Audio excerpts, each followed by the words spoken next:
Sagesse de femme de Sue Pettentil. Section 3. Une femme peut acquérir la tranquillité d'esprit.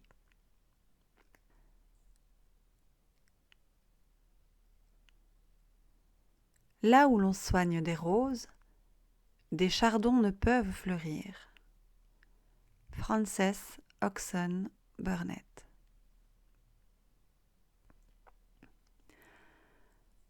Nous avons souvent beaucoup à faire, en peu de temps, ce qui crée un déséquilibre et nous éloigne de notre centre. Étant donné que le monde gravite autour du bruit, du désordre et des cris, il nous faut être courageuses pour refuser cette avenue et emprunter un chemin différent. Rechercher la tranquillité d'esprit, quelles que soient les circonstances, relève d'un engagement qui tient souvent d'un combat perpétuel. En fait, nous croyons qu'il est normal que tout bouge dans notre tête de façon continuelle et que la sérénité est une utopie. Mais il n'en est rien. La tranquillité d'esprit est chose possible. La sérénité est réalisable. Nous pouvons en jouir, bien sûr, pas en tout temps, mais la plupart du temps. Nous possédons le pouvoir de nous accorder du temps libre pour profiter de la tranquillité d'esprit au milieu de nos horaires surchargés pour remplacer nos convictions défaitistes par des affirmations positives.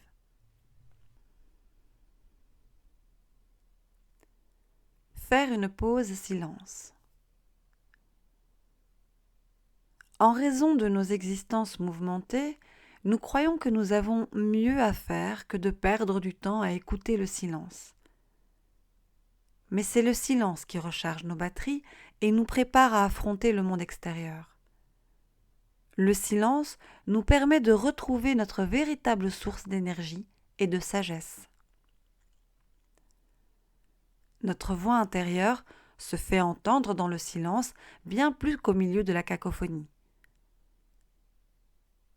Tout comme notre corps physique a besoin d'air et d'eau, notre corps émotionnel et spirituel a besoin de silence pour s'épanouir. Étant donné que notre vie sociale est axée sur les activités extérieures plutôt que sur la contemplation, il faut du courage pour s'imposer comme discipline quotidienne de faire une pause silence. Toutefois, il importe de persévérer à ce chapitre car seul le silence peut nous faire entendre les murmures et les exhortations de notre voix intérieure. Affirmation : seul le silence peut étancher notre soif intérieure. Je trouve le calme et la sérénité dans le silence. Je consacre du temps au silence. J'écoute ma voix intérieure et je lui fais confiance.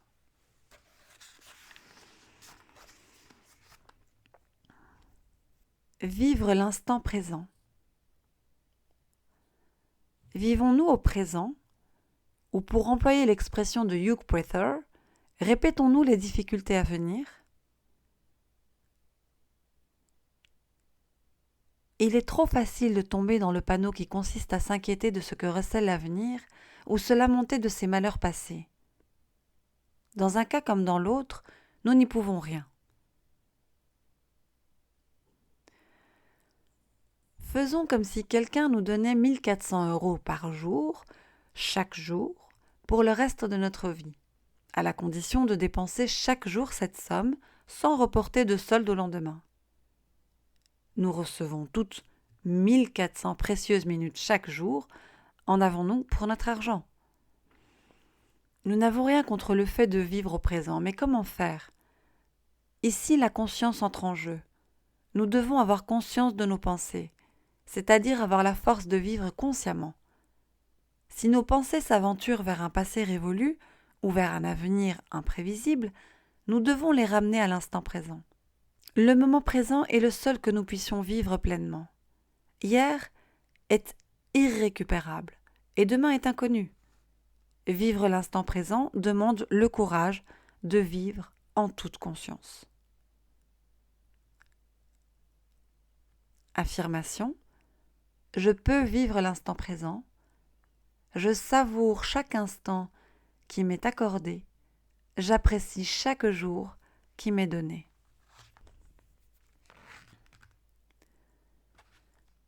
Purifier notre corps émotionnel. De la même manière que le bain nettoie notre corps physique et la lessive nos vêtements, nous devons purifier notre corps émotionnel. De jour en jour, nous amassons les rebuts psychiques et les émotions négatives de nos proches. Les femmes sont particulièrement enclines à absorber les problèmes de leur entourage. Plus nous sommes sensibles, plus nous recueillons de rebuts émotifs.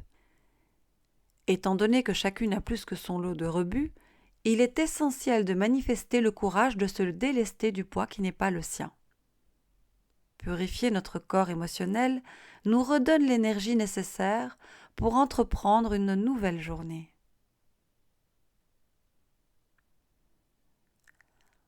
Afin de nous libérer des émotions négatives auxquelles nous avons été soumises pendant la journée, il convient de symboliser la purification de notre corps émotionnel. Le meilleur moyen consiste à prendre une douche ou un bain et imaginer que l'eau de rinçage emporte au loin les convictions et les émotions déprimantes, défaitistes, limitatives.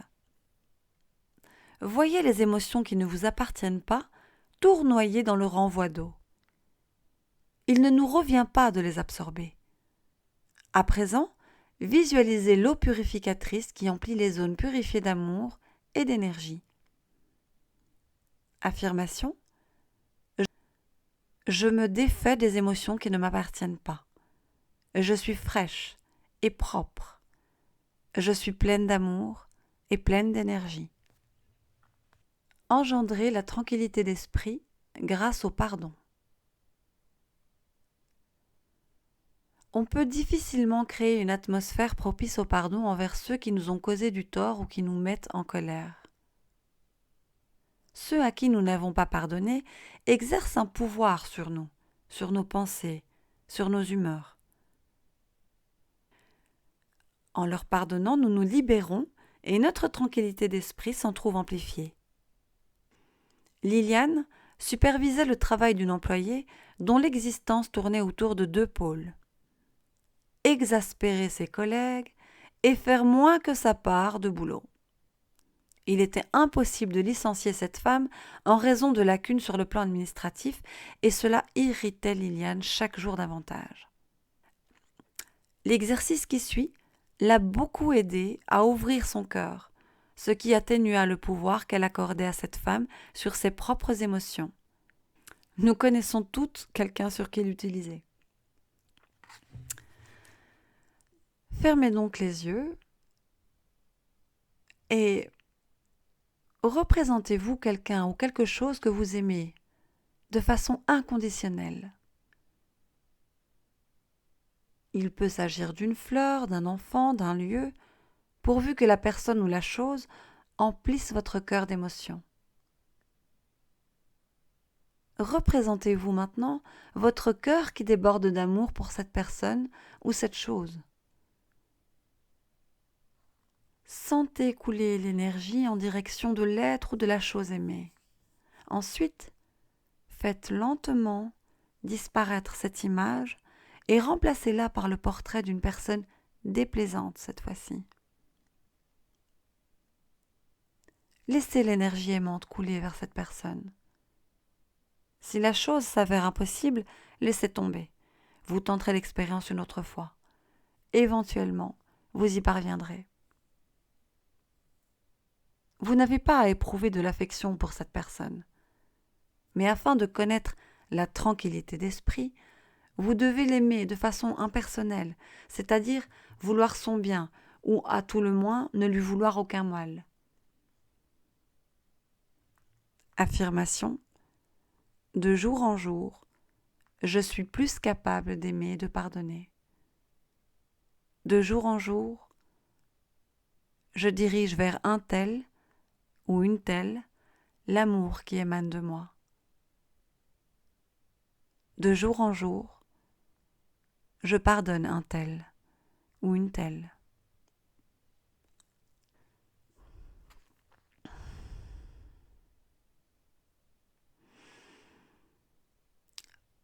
Pardonner à la mère que nous avons été.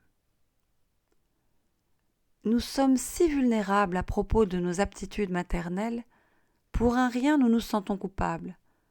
En avons-nous fait suffisamment ou avons-nous dépassé la mesure? Sommes-nous trop sévères? Trop permissives? Pareilles questions peuvent nous préoccuper. Que nos enfants aient 14 ans ou 40 ans, c'est égal. Mais pour connaître la tranquillité d'esprit, il nous faut pardonner à la mère que nous avons été. Cela exige beaucoup de courage dans une société qui blâme la mère de tout ce qu'il advient à ses enfants. À la naissance de mon premier-né, j'étais jeune, inexpérimentée et malheureuse. Je faisais une piètre mère. Je voulais bien faire, j'essayais de bien faire, mais je n'étais pas la bonne mère que je suis devenue. Avant de pouvoir devenir la bonne mère que je voulais être, il m'a fallu pardonner à celle que j'avais été. Et j'y suis parvenue en me revoyant dans la vingtaine, seule et confuse, et en me disant que j'avais fait du mieux que j'avais pu. S'il vous faut pardonner à la mère que vous avez été, fermez les yeux et renvoyez la jeune femme que vous étiez. Qu'éprouvait-elle et quels sont vos sentiments à son sujet? Cherchez à comprendre ce qui motivait les actions et les attitudes qu'il vous faut pardonner aujourd'hui. La compréhension pave la voie du pardon. Chacune agit pour le mieux, en fonction de ses circonstances. Sachant cela, nous pouvons mieux nous pardonner et grâce au pardon, nous devenons meilleurs. Si nos relations avec nos enfants sont suffisamment rassurantes, après nous avoir pardonné nos failles, nous pouvons leur confier nos regrets et leur demander pardon. Affirmation: je pardonne à la mère que j'ai été. Je suis la meilleure mère que je puisse être. J'aime tous les enfants qui me sont confiés. Être nous-mêmes en ce jour. Quand nous nous efforçons courageusement de devenir nous-mêmes, chaque jour apporte l'occasion de nous redéfinir de la manière qui convient.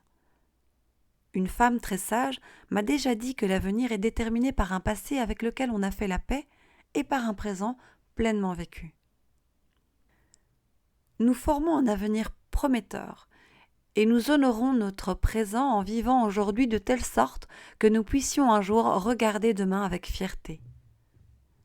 Chaque jour, il nous est donné d'apprendre à nous aimer tels que nous sommes, c'est-à-dire imparfaites et nous démenant pour devenir meilleurs, et à coexister avec nos proches, nos collègues de travail et nos amis sur une base égalitaire.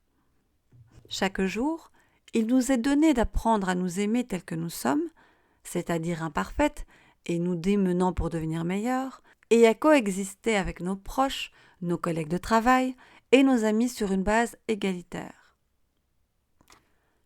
Nos particularités, nos aptitudes, notre talent font que nous sommes uniques et nous devons les partager avec ceux que nous aimons. Prenez un petit moment et inscrivez sur une feuille de papier qu'est-ce qui vous rend unique. Puis, écrivez quelles sont vos particularités, comme si vous étiez votre ami. Pour rigoler, ajoutez quelques-unes de vos excentricités. Nous sommes toutes uniques. Notre individualité est un don précieux qu'il ne faut pas rejeter. Nous avons le droit, le privilège et la responsabilité d'être nous-mêmes en ce jour. Affirmation: aujourd'hui, je peux être moi-même. Je suis reconnaissante des dons que moi seule possède. J'accepte le passé et j'apprécie le présent, et l'avenir me sourit. Se reposer dans des bras imaginaires. Une large part de notre insécurité et de notre anxiété vient de notre peur d'être seul. Pourtant, il n'en est rien. Nous sommes soutenus par de nombreux amis invisibles, mais combien présents. Au temps où ma mère se mourait d'un cancer, je fus soudain prise de désespoir devant le comportement de ma famille, devant le fait que je vivais à 1500 kilomètres de chez elle et à l'idée que j'allais bientôt la perdre. Sur le point de faillir, j'ai pris l'un de mes livres préférés et je l'ai ouvert au hasard. Sur cette page, on lisait « Nous savons, mon enfant, combien la vie peut parfois peser, mais sache que nous sommes toujours à tes côtés. » Mes yeux s'embuèrent de larmes et les pleurs m'apaisèrent. J'eus alors le sentiment d'être réconfortée dans les bras de quelqu'un. Il ne s'agissait pas d'une rationalisation, mais plutôt de l'impression physique d'être bercée dans les bras de quelqu'un qui m'aime. Ce sont les mots « mon enfant » qui m'ont touchée et qui ont rejoint en fait la petite fille en moi qui serait bientôt privée de sa maman, qui était inconsolable. L'adulte que j'étais n'était pas en mesure de consoler la fillette aussi bien que d'habitude, alors l'idée de ces bras imaginaires toujours présents me fut d'un grand réconfort.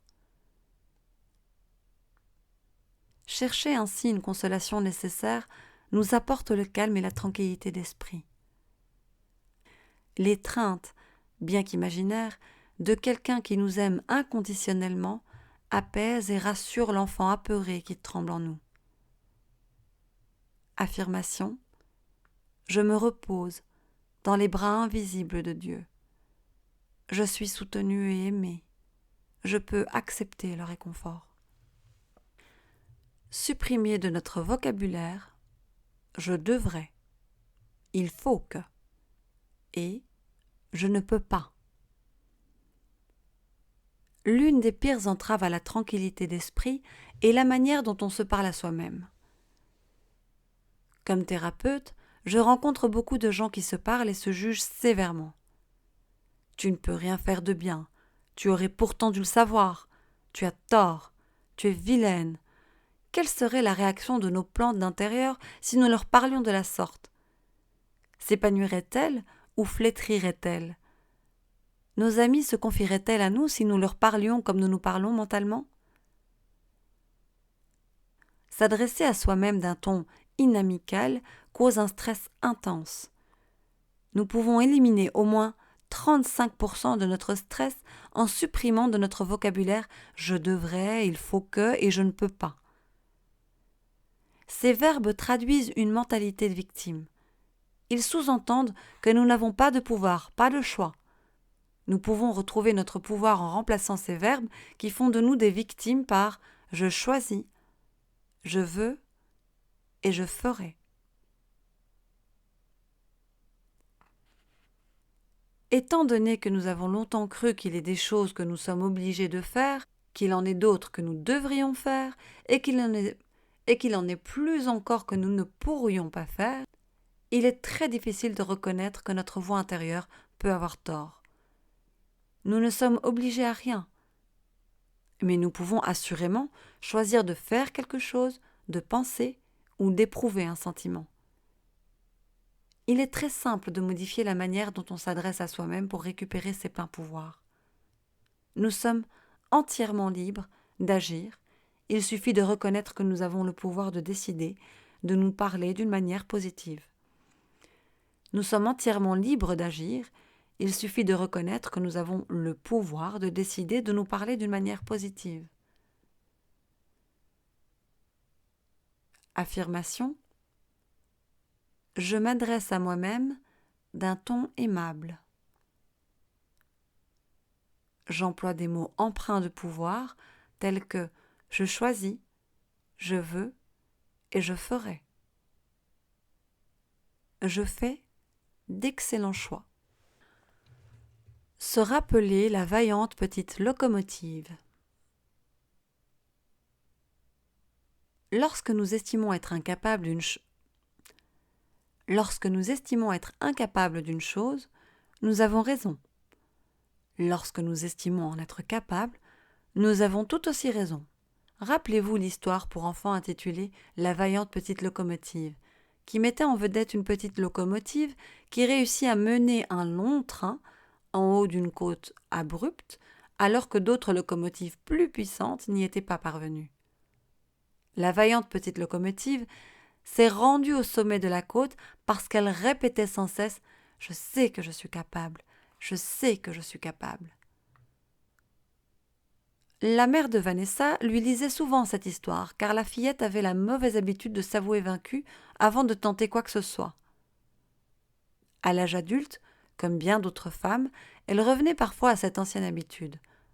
Un jour, en rentrant d'une semaine de vacances, elle s'est trouvée presque paralysée devant le travail qui s'était empilé en son absence. Écoutant sa voix intérieure, elle s'entendait répéter sans cesse « Je n'abattrai jamais tout ce travail, j'en ai trop sur les bras ». Son être véritable recevait le message suivant.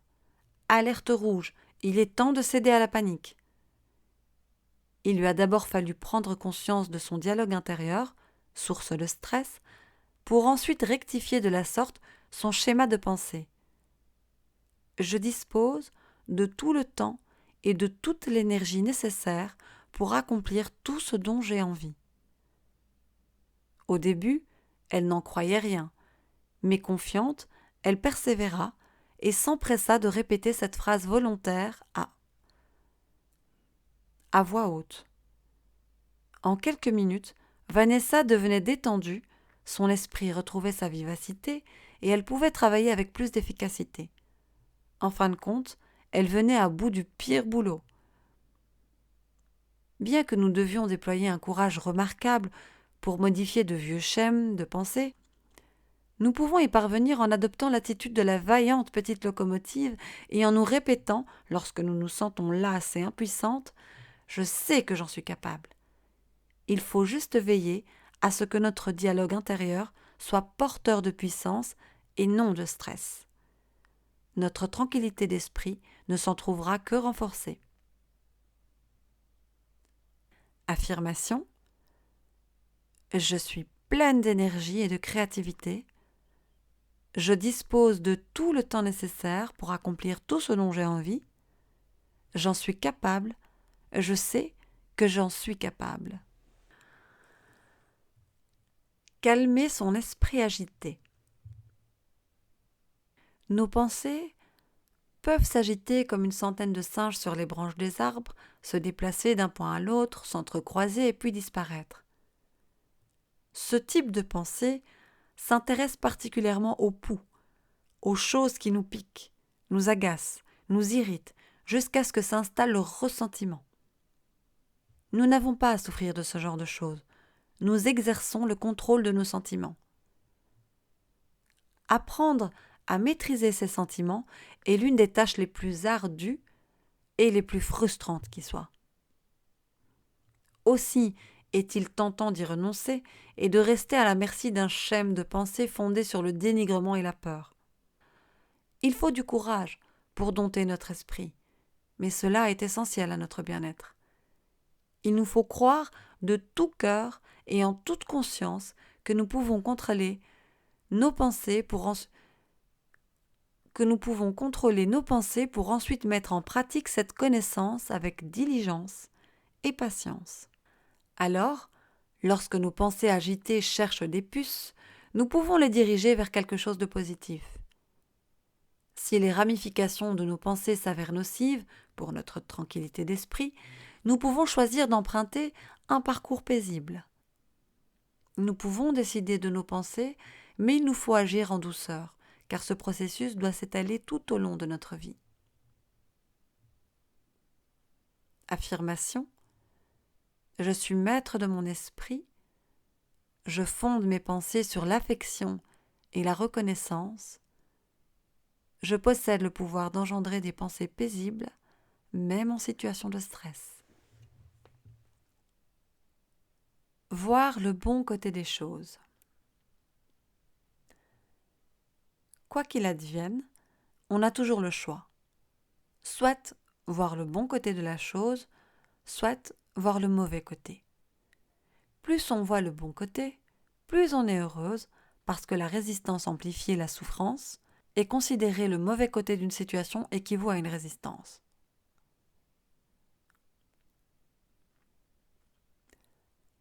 Paulina était enceinte de 8 mois lorsqu'elle tomba dans un vieux conduit d'aération un jour où son mari et les enfants étaient sortis. Ils sont rentrés 6 heures plus tard et la trouvèrent coincée dans le conduit en train de tricoter calmement.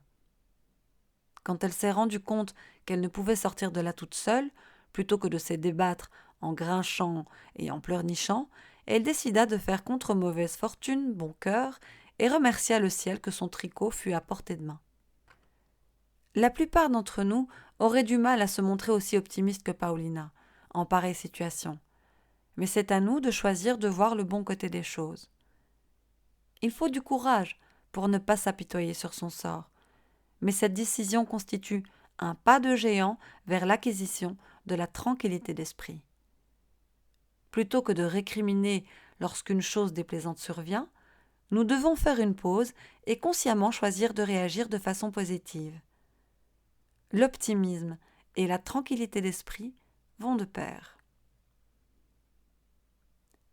Affirmation : je choisis de voir le bon côté des choses, je suis optimiste, je fais contre mauvaise fortune, bon cœur. Reprogrammer notre esprit. La tranquillité d'esprit nous échappera toujours si nous ne cessons pas de nous dire des choses telles que « idiote, tu as encore manqué ton coup ». Aucune d'entre nous n'achèterait un ordinateur qui nous lancerait un tel message. Plutôt, nous souhaiterions un appareil amical sur l'écran duquel apparaîtraient ces mots « bel et fort ». L'esprit est le plus sophistiqué et le plus perfectionné des ordinateurs et nous sommes ses seules programmeuses. Avec du courage, de la force et de la persévérance, nous pouvons modifier notre dialogue intérieur négatif pour qu'il devienne amical. La thérapeute de Yasmine lui demanda d'avoir en tout temps un calepin sous la main afin d'y inscrire les remarques négatives qu'elle se faisait. Elle releva courageusement le défi et s'étonna du nombre de critiques défavorables qu'elle s'adressait. Il lui fallut 1 mois pour se défaire de cette vilaine habitude. Il est difficile de modifier une vieille habitude, notamment au chapitre du dialogue intérieur. Il importe donc de trouver des trucs pour nous aider à acquérir une habitude souhaitable. On pourrait par exemple pousser plus loin l'exercice du calepin. Étant donné que notre esprit fonctionne à la manière d'un ordinateur, il faut remplacer les commandes erronées par d'autres qui soient correctes afin d'obtenir les résultats escomptés. En conséquence, après avoir noté le commentaire inamical que l'on s'adresse, il convient de formuler une remarque amicale y correspondant à laquelle on souhaite s'habituer. On facilite grandement ce changement d'attitude en remplaçant aussitôt prononcé un énoncé négatif par un qui soit positif.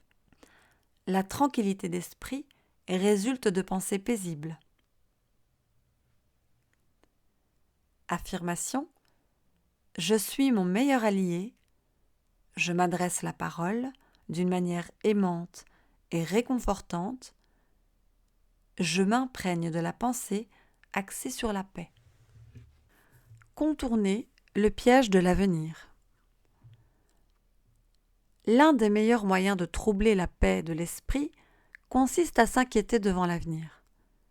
Voilà ce que j'appelle tomber dans le piège de l'avenir. Nous pouvons faire face aux événements qui surviennent aujourd'hui même si nous ajoutons à cela ce qui peut survenir demain ou dans 2 ans.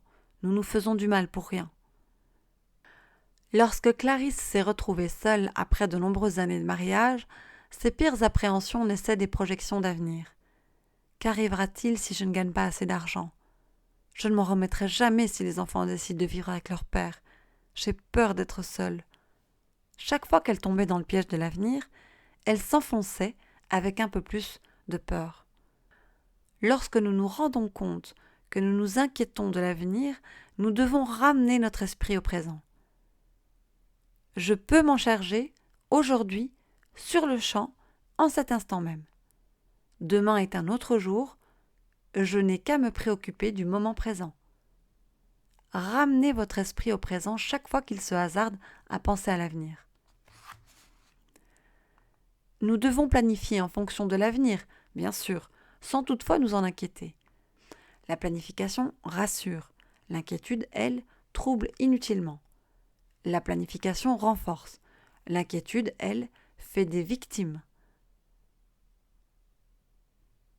Affirmation. Je planifie en fonction de l'avenir, mais je vis au présent. Je peux faire face à tout ce qui se présentera sur ma route aujourd'hui. Je sais que ma vie se déroule comme il se doit.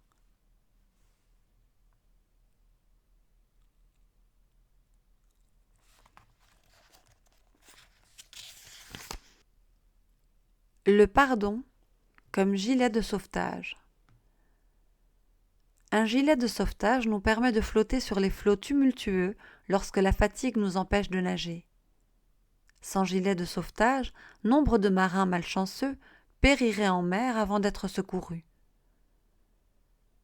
Alors que nous naviguons sur les flots de l'existence, il nous arrive tous d'avoir à affronter une tempête et d'être submergés par des débordements d'émotions. À cet égard, le pardon ou l'intention de pardonner constitue l'un de nos meilleurs gilets flottables. Tôt ou tard, quelqu'un finira bien par nous décevoir ou nous blesser, intentionnellement ou pas. Et nous de même. Démontrer le courage de pardonner leurs faiblesses aux autres comme à soi-même est un gilet de sauvetage sans faille qui nous permet de flotter. Le pardon est constitué d'une série d'étapes. D'abord, il faut éprouver et exprimer sa douleur, sa confusion ou sa colère de façon constructive. Quand nous extériorisons notre souffrance, nous n'avons nulle envie de pardonner. Il doit en être ainsi. Cependant, il faut du courage pour résister à la tentation de propager sa colère ou sa souffrance. Il vient un moment où, afin de préserver notre tranquillité d'esprit, il faut pardonner. Savoir que nous visons le pardon nous permet d'affronter les moments pénibles et de nous libérer des émotions lourdes à porter. Lorsque nous naviguons sur les eaux turbulentes de nos émotions, l'intention de pardonner nous sert de lest. L'incapacité de pardonner correspond, elle, à suspendre une lourde pierre à son cou et à s'enfoncer même en eau calme. Le pardon, lui, nous permet de flotter. Affirmation. Je m'accorde le droit d'exprimer ma souffrance de façon constructive. Je peux me pardonner et pardonner aux autres. J'accepte le pardon que je m'accorde ou qui m'est accordé par autrui.